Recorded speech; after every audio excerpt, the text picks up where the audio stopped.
brave kid, Guillaume. Parmanin oversaw his upbringing. Guillaume is his kid. A job is like a lady. You can always get a new one.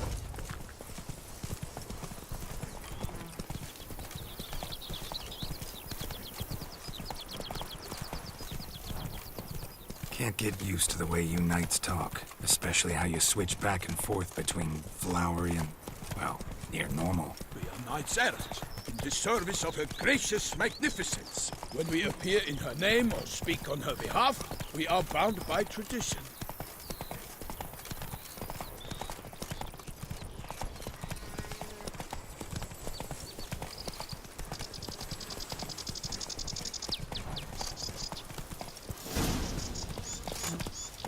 No one here. They must have removed the body already. Let's look around. Make sure they didn't miss anything.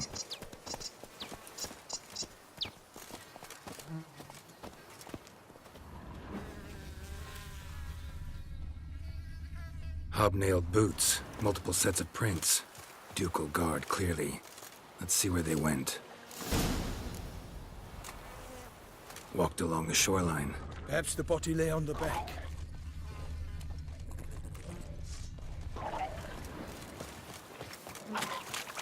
I will send you all! Got guests. Careful.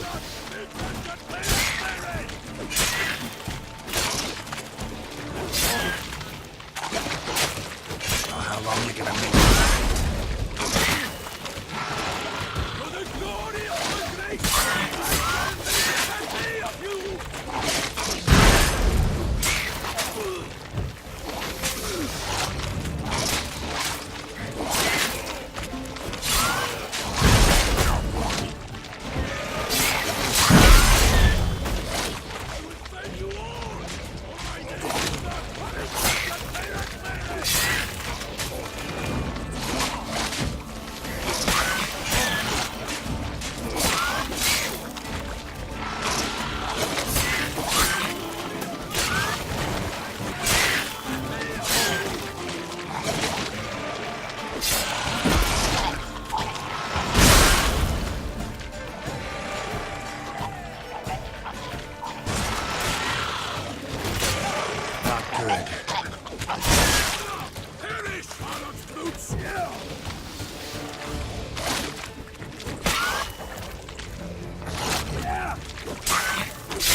Drawn here by the smell of blood.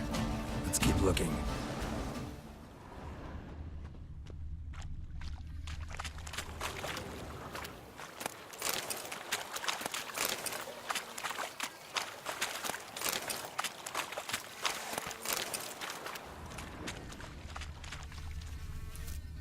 Only blood-soaked scraps left of the victim's clothing. Good quality cloth. A wealthy victim, correct? Looks it. Blood. Guardsmen pulled these nets out of the water, then cut the mutilated body free. Gonna dive in, make sure they didn't miss anything.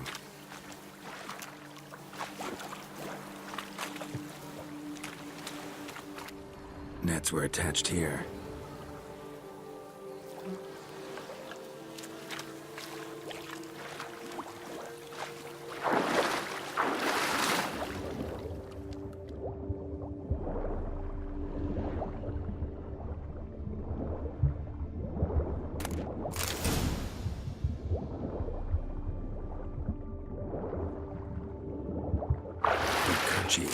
Monogrammed DLC.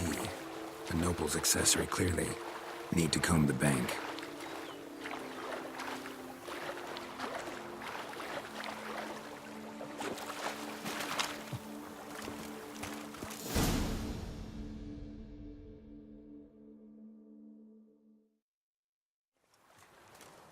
Look, a boat was launched here.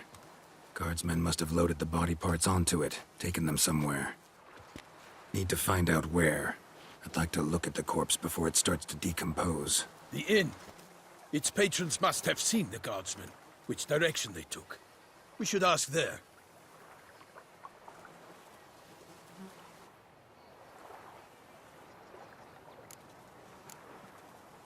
Seems we've got ourselves an audience. You think this surprising? The locals will tell the children of children they do not have yet, of the day a quartered corpse was pulled from the river.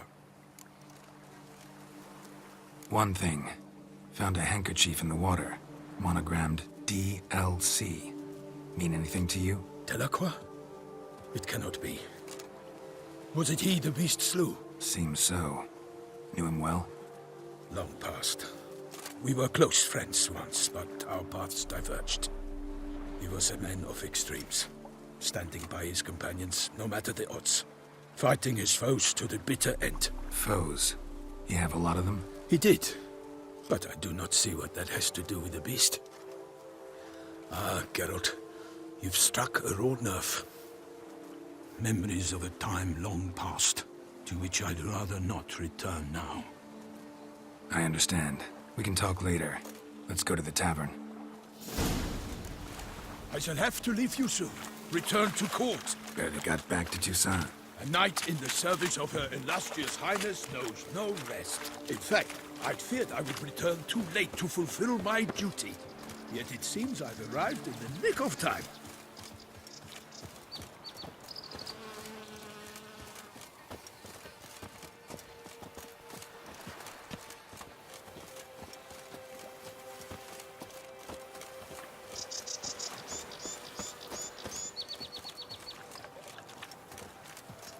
Once you have finished examining the corpse, be sure to report to Anarietta.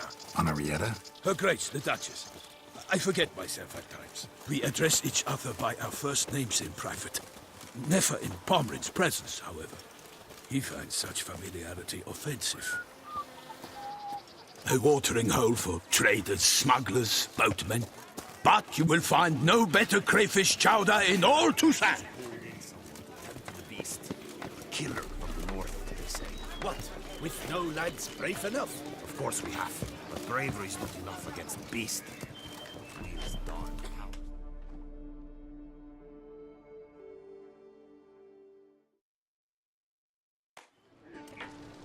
By my troth! Could that be the musty scent of fresh pâté? Naught else, Sir de Peyrac-Peyran. I see time has not dulled your senses. We would be honored if you would join us.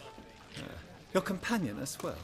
But why do I not detect even a whiff of crayfish chowder? No soup today, on account of there being no crayfish. I reckon you've not heard, but all I caught was a corpse. I awoke at the crack of dawn, as I do each day, but when I looked up, I beheld a blood-red sky. This corpse is precisely why we're here. For the man whom you've invited to join you at the table was summoned from a far-off land by her gracious magnificence. He is tasked with tracking and killing the beast. We invited two men to join us, yet since Sir de Peyrac-Peyran in temperament is more akin to hare than hound, I surmise the other is the hunter. With whom do we have the pleasure? Name's Geralt. A humble introduction. You've clearly not tarried long with Sir de Peyrac-Peyran. Spare us the petty insults. Geralt is a master of the witchering trade. He has questions concerning the beast's last victim. I was the one to find the corpse. The sun had just risen when I awoke, sat straight up in my bed, looked out the window, and beheld a sky red as blood. Ask Geralt, please, or we shall be here till winter. Must have been early in the morning. Went to check your nets and then... I stepped out of my hut and saw... By my troth, to the point, man! You found a body ensnared in your crayfish nets. We know this already. What happened then? Did you see anyone nearby? Did you spy anything noteworthy? Anything at all? Not a soul around, just me. As for noteworthy... well... What did you see? But be warned, if I hear the sky was red again... I saw a head bobbing, eyes bulging, the tongue blue and popped out. Next to it, a hand rocking upon the water. Get a good look at the body parts? They gave me such a fright. I bolted to town fast as my legs would take me, then returned with guardsmen who told me to keep out of their way. They had a hard haul. The parts were so tangled up in my nets, they were forced to cut them. Need to examine the body. Know where they took it? They ferried it across, then loaded it on a cart and hauled it to a cellar at Corvo Bianco to keep it cool, see? What? Why, Corvo Bianco is Baron Russell's estate. When he learns they've turned his cellar into a morgue, he'll set his hounds on them. While you were gallivanting about the north, his vineyard was auctioned off. Who was that? Woman who just left. Didn't see her before. Didn't notice her walk in either. Doubtless Linnis, the innkeep's daughter. But hold, Geralt, because this is an outrage. Russell's vineyard was auctioned off? Inconceivable. It is no secret the Baron had gambling debts up to his ears. It finally came time to collect. His creditors auctioned off his property. The Ducal Chancellery bought it, in fact. Russell now bunks with his brother in Vicofaro. I told Russell he'd get his comeuppance. How long can one draw on past heroics? His creditors must finally have to find that his promises meant nothing. Such are the times. Today's knights are pale shadows of the heroes of yore. It's true what they say. God sent the beast to punish us for straying from the old paths. So folk think the beast's divine punishment. Knights have turned their backs on the old customs. Where they were defenders of the duchy, they're now defenders of their own tushes. Why, you insolent... Let him talk. The Duchess trades in titles, grants honors to ill-doers. We've strayed from the path of virtue, lost the gods' favor, so the gods sent retribution. Don't listen to that nonsense, Geralt. It's rehashed street preacher codswallop. Yes, the rebel rousers have been sprouting up like weeds lately, each offering the same bill of goods. They say anything else about the beast? Besides it being a messenger of the gods? The Toussaintois are no fools. They see clearly the beast kills on days honoring patron saints. Picky monster. Thanks for the hospitality. Time I examined the corpse. Corvo Bianco lies a short way from here, near the tourney grounds. Just follow the road and you'll arrive. Not coming with? Oh yeah, duty of some sort calls. Some sort? Her Grace bestowed a great honor on me, even before we departed for Velen. I'm to play the hare during this year's game in the palace gardens. When you see me in my costume, you will wet yourself laughing. A little tempted to ask a few questions, but it sounds like a long, complicated story. One involving lengthy digressions into local history and tradition. So, see you later, Milton, and good luck.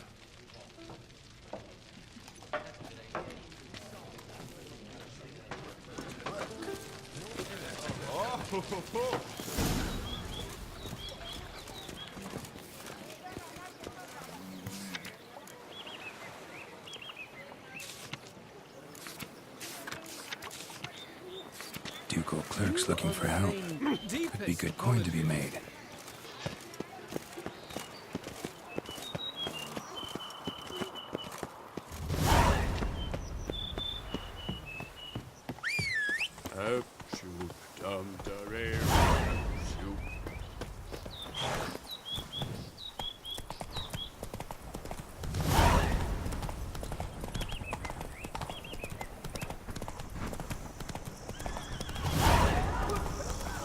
Sounds like a fight.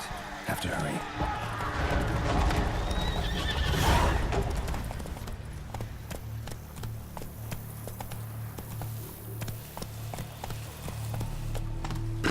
Damn it. Killer must still be here. Go, go.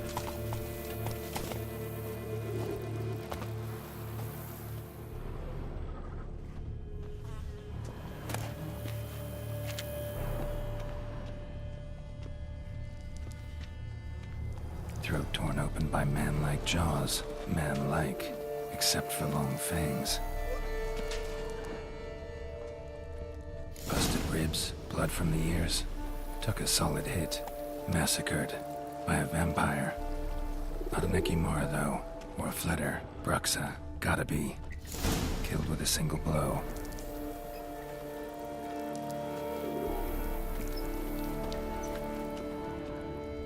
Woman from the inn was wearing this coat.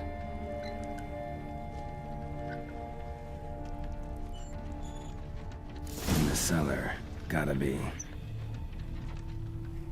Attacker had no trouble knocking over the cart. Revermuck carried the body in this cart. Claw wounds from 5 separate claws, spread of a small human hand.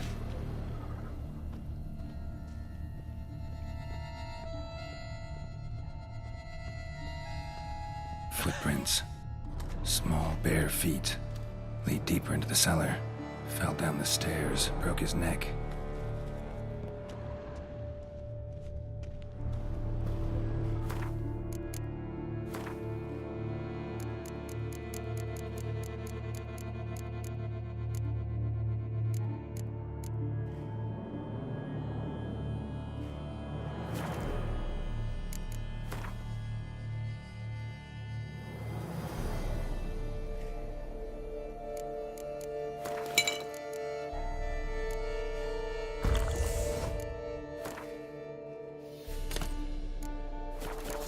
Blood and moon dust could be lifesavers. Hurled against the wall with great force.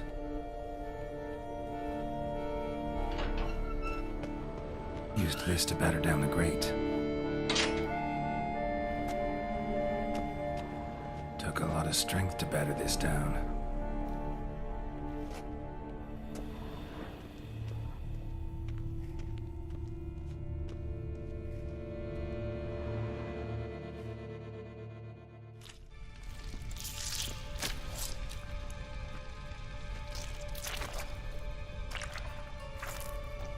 You. Saw you at the inn. I know what you are. Don't know why you killed these people, though. Clearly wasn't for their blood.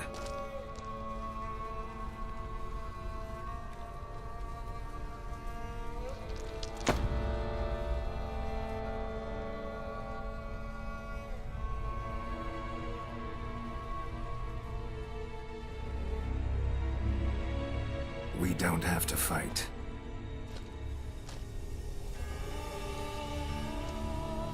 You are wrong.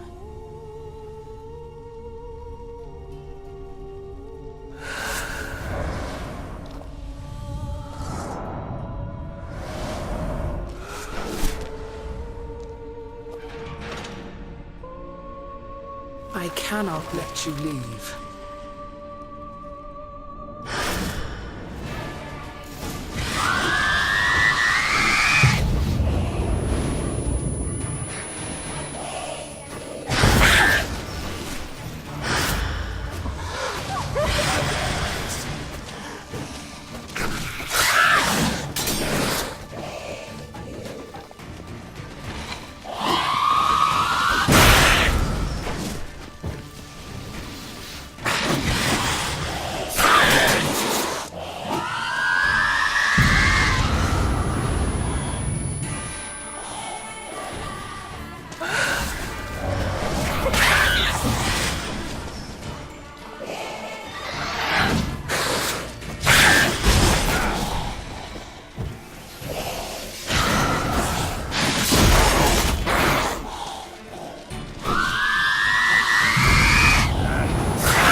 stinks.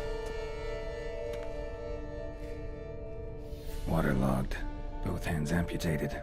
Body was quartered just as I thought. Laid in water for some time. Head swollen, and something took a few bites out of it. Something in the throat. A pouch, bulging with coins. Nilfgaardian florins, from several different provinces. If the murderer did this, means we're dealing with a sentient, thinking beast.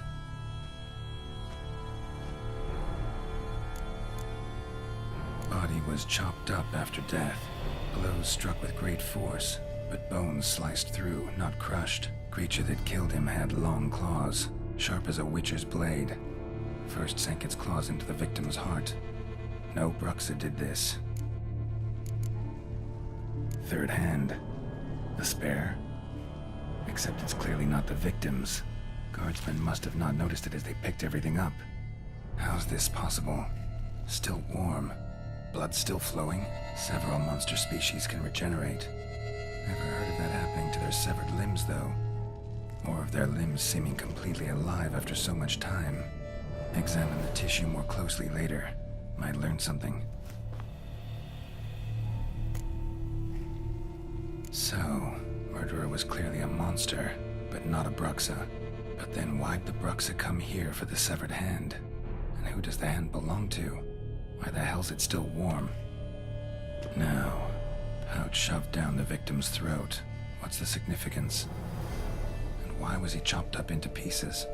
Lots of questions, no answers so far. Need to know about the other victims.